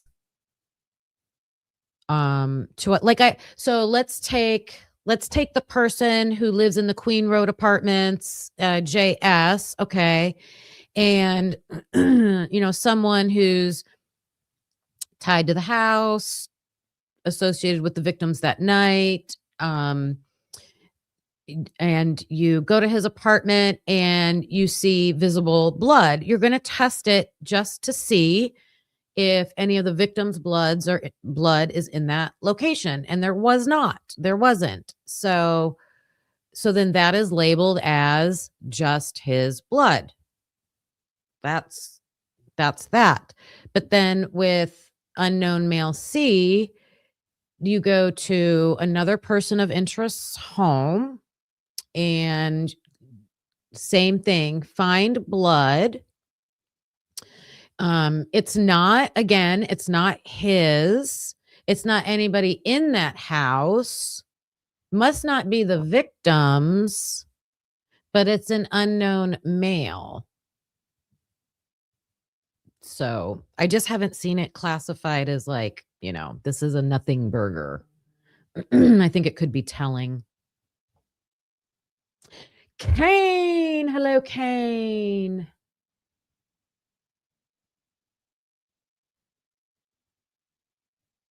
Oh, those photos. Lists the item as it is marked, but there's no listing for, I can't find A, B, C, D, Q, R, S, T, all those. I don't know where those are.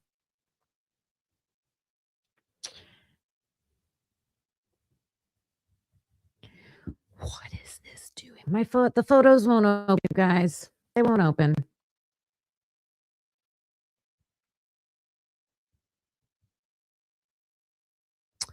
This is annoying. I wonder if I already have them downloaded. I bet I do. Let me see. Idaho, my Idaho folder.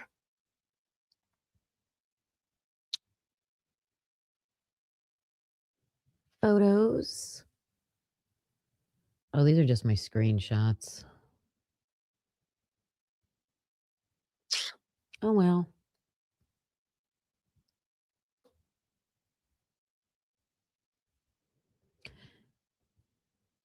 So I don't know. I feel like I always get scrambled brain when I start. I feel like I'm prepared to like have this major point and point these things out, and then I just can't. I end up right back at the same place. Stairway area between the first and second floors, north wall of stairway.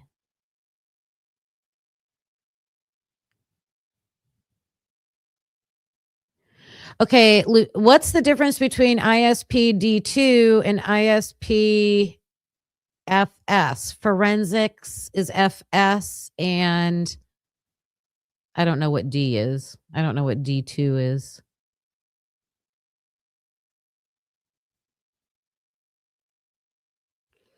Okay, so this right here. This was one of the photos I was going to pull up. This was one of the photos I was going to pull up. So thanks, Lucy. So the south wall of hallway leading to the west bedroom, ISP D2 marker 38. So see, here's another 38.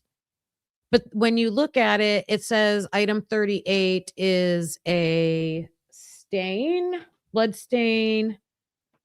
Oh my God, let me go back to the report. It's always report 9, 11, and 13, I feel, that has this information. And I've got them all. They're all, I mean, I'm not making this stuff up. I'm like, got reports that are highlighted and annotated and like stuff like that.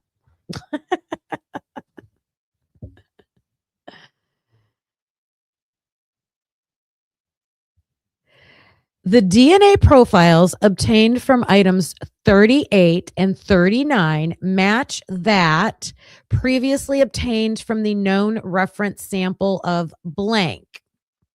So that first they put blank. This DNA profile is at least 80.4 nonillion times more likely to be seen if John Showalter is the source than if an unrelated individual randomly selected from the general population is the source. That's items 38 and 39.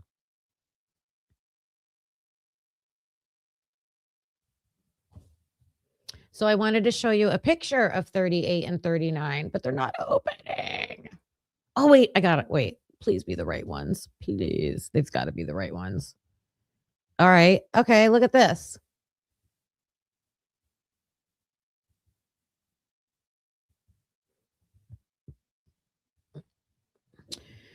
So here's 37. So here's 37. And the reason I'm wondering, I'm just asking questions, you know, not a forensic person. Don't listen to me, like Miss Potts would say. Kudos to you. The sheath is item 1, right? Q1, or no, it's item 11, but it's Q. The sheath is Q. And then you have Q1.1, Q1.2, Q1.3, Q1.4. Okay. So I'm trying to figure out 37.1 and 37.2. Does that mean they come from item 37? So let me remove that comment so we can see it better. So I have a, well, I did have, let me see.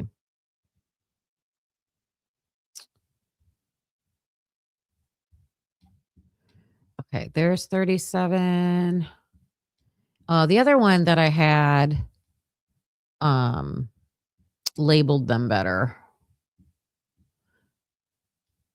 I should stop sharing until I find, because I don't want to go through all of these again. But 37 was definitely on the floor. All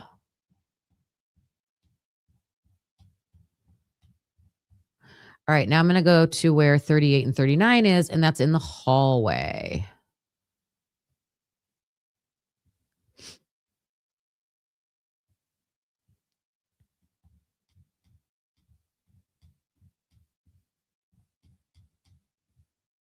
Okay, that went upstairs, I think.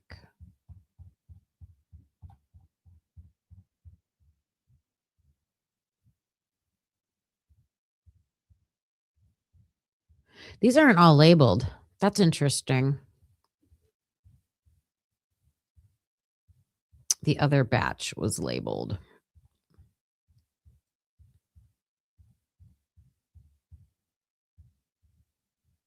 Oh, there it is. Okay.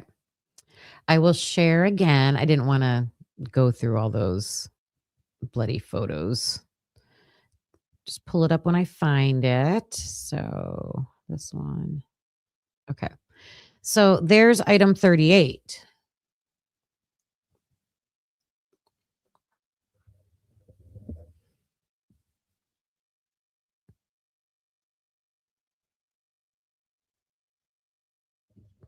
So there's item 38.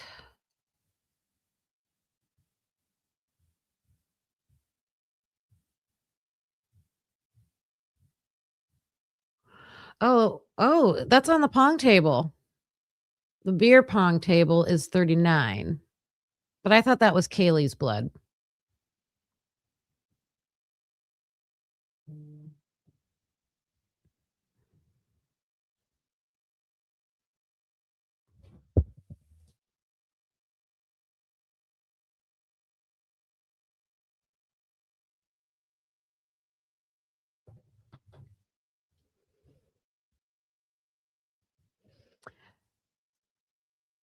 I'm sure there's an explanation that I'm just not following, but they have 4 things labeled the same. They've got 2 items from a Queen Road apartment labeled 38 and 39, and then they've got 2 items inside the house labeled 38 and 39.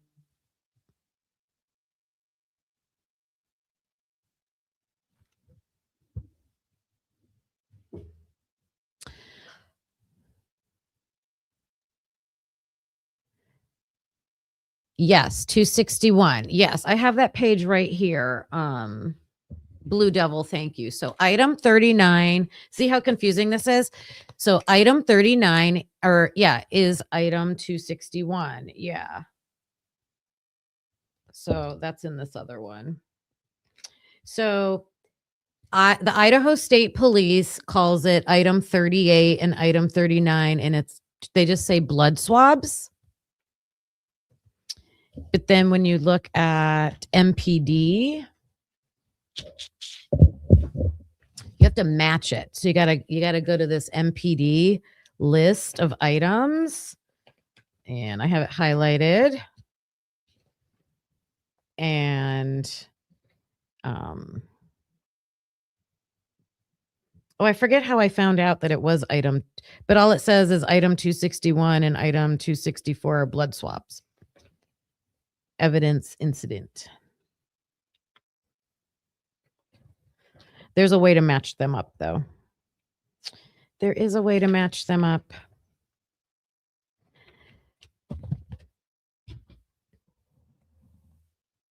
You have a searchable PDF so you can go around and around. I know. It's crazy.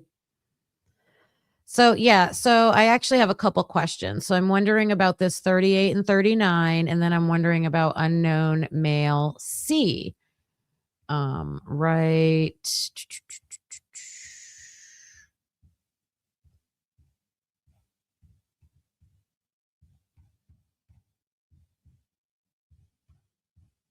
It was on here.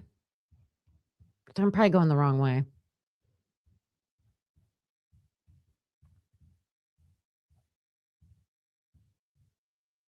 Yeah, these are going upstairs now. Nope.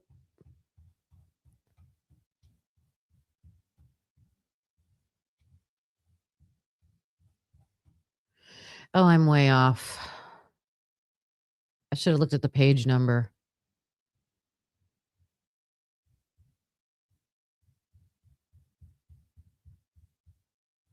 $38. Oh, I think I scrolled up for them. Yeah. No. Oh my God. I know you can hear me just scrolling. Put your theories in the chat. What do you think? Is it just stupid mislabeling? Is it nothing? Is it something that just didn't get explained? Is it telling?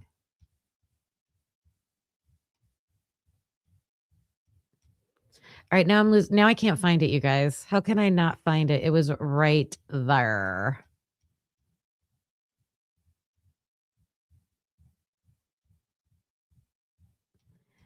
It was right there.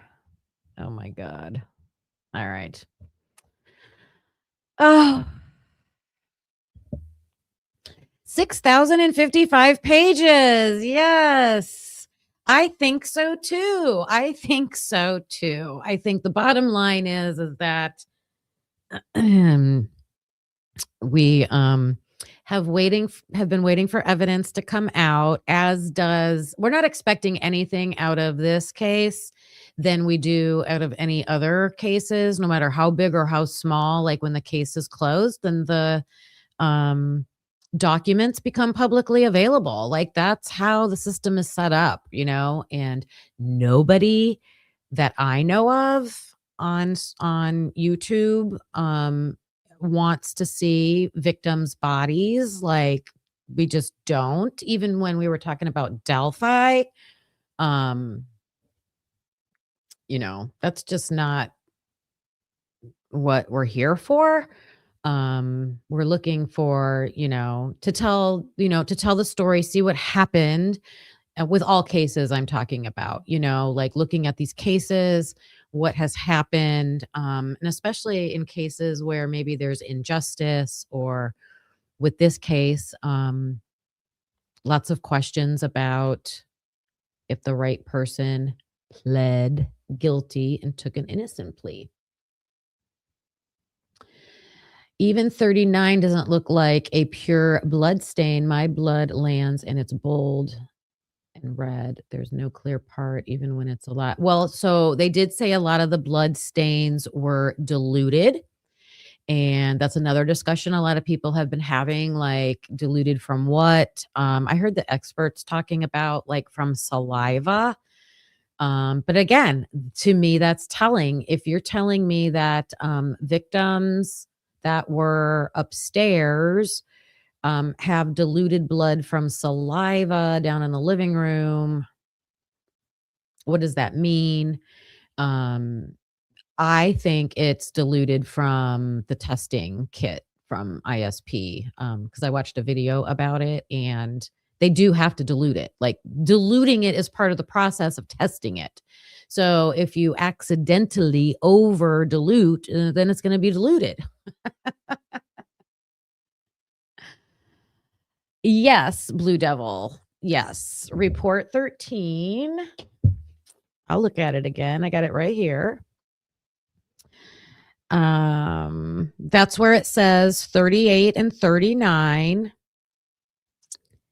Previously obtained from the known reference sample of, I'm going to assume it's John Showalter, because they say his name in the next line.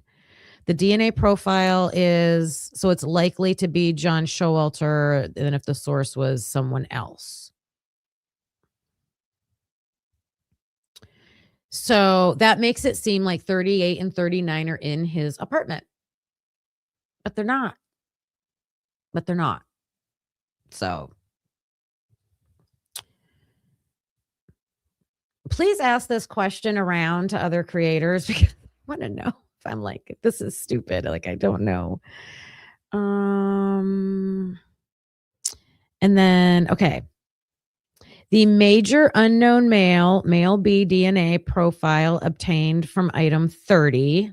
So I wasn't talking about 30, but B is from item 30. That's under the handrail. The unknown male C DNA profile obtained from item 37.1. So unknown male C is from 1127 King Road.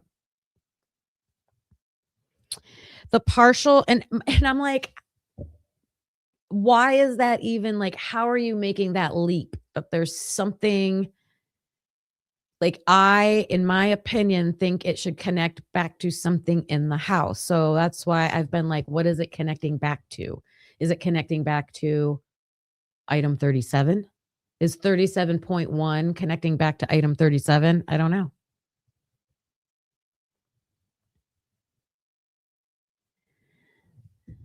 MPD number 22M.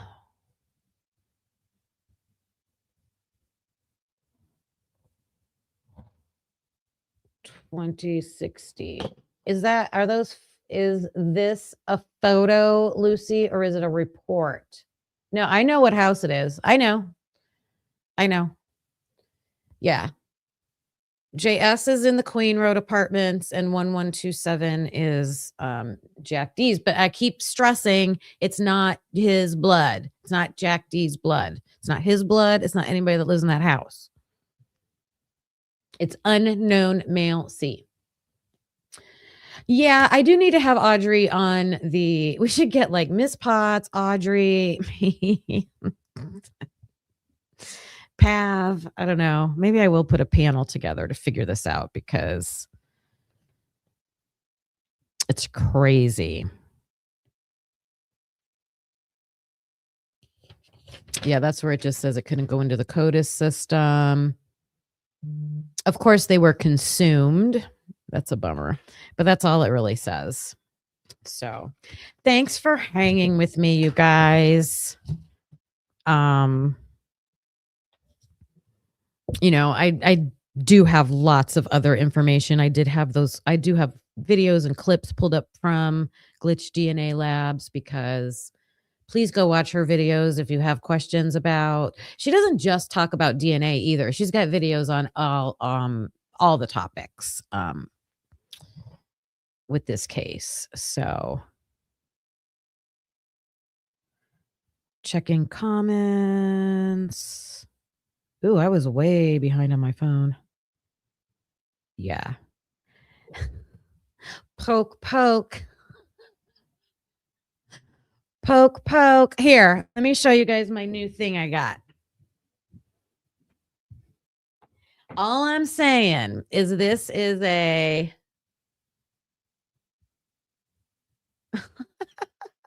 I let it sit right here, right next to my computer. So whenever we have a red flag, it's right there. I can wave it. All right. I will check Discord. So yeah, please, community, any and all resources, any videos you find, because that's another thing I did is I know there's so many more people out there that know way much more about this than I do. Looking for court hearing clips about it. Anybody else that's done videos talking about unknown male C, just anything we can find. I would appreciate it. Send it my way. My email is on my, top of my page, my YouTube page. Join Discord. The link for Discord. Share. I'm going to put a new one in right now in case nobody's. I know you always have to get a new link for Discord. So I'm going to share that with you right now if you're not in there. Discord is just a way for us to chat, just like the live chat. But when I'm not live, you can go in there. You can post links. You can leave messages. I go in here and I can't even find my own page right there. All right, I'm dropping it in chat. Don't be afraid of Discord because I had no idea what I was doing and I have figured it out. So,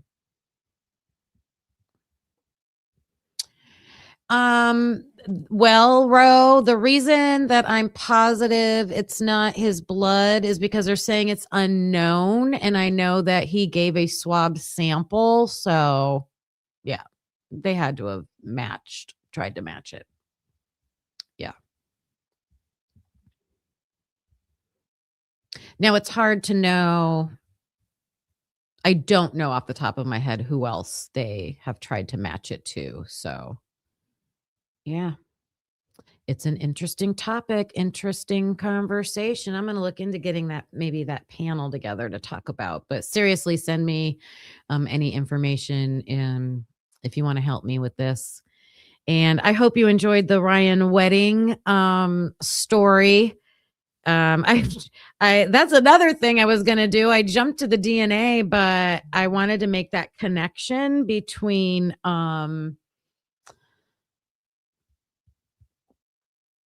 being a kingpin and how the supplies come up through the West Coast and confidential informants. So I guess I have a starting topic for next week.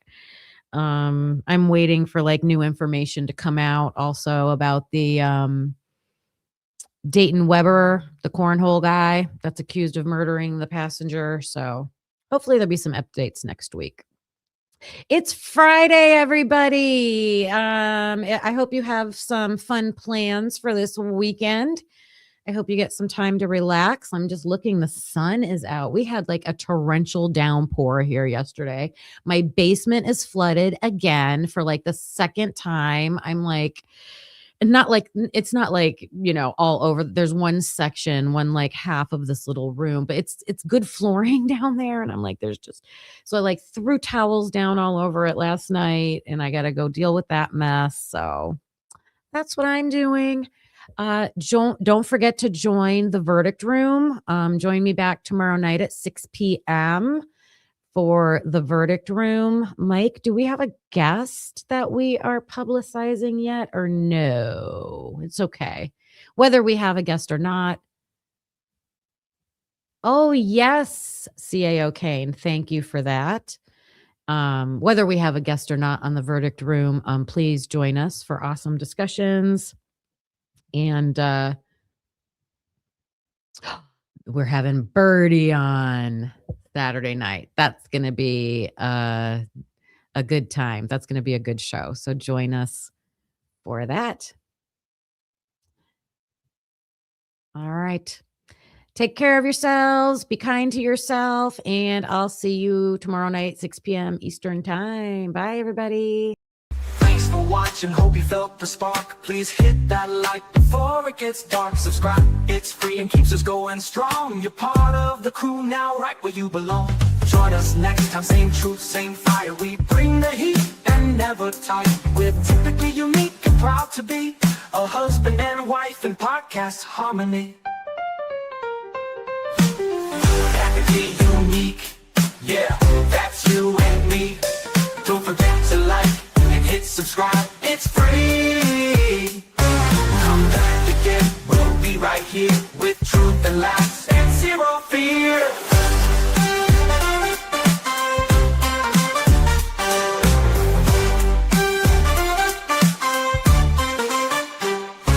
We don't always agree, but that's the show.